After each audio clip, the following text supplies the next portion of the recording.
So my Rustler has just been sitting around for a while, and that's because my ESC isn't turning on. Look at this, guys. Nothing. So I had to get a new ESC, and it's $100.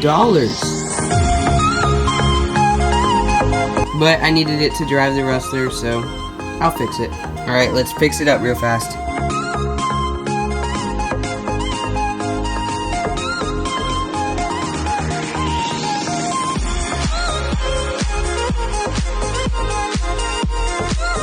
Boom, it's off quick and easy. And there's the new one. It even comes with an Allen wrench and screws for it.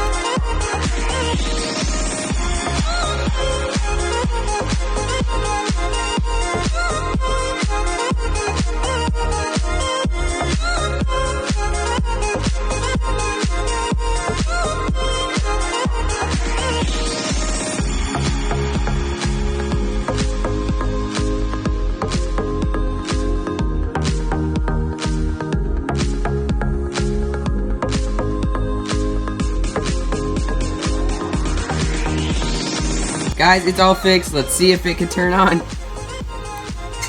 Let's go!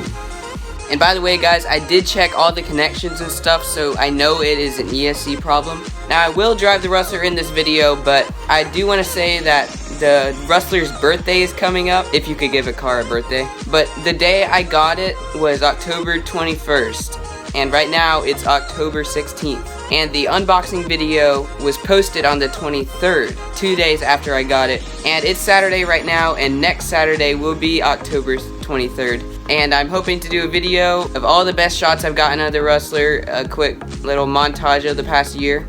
So make sure to look out for that. And the Rustler's been sitting around for like 2 weeks, so I'm glad I'm able to get it back and running for this week. Alright, let's take it for a spin.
Guys, thanks for watching this video. I really hope you enjoyed it. Make sure you guys subscribe to learn more about RC cars as I learn about them. Make sure you're looking out for that video next week. I'll see you there.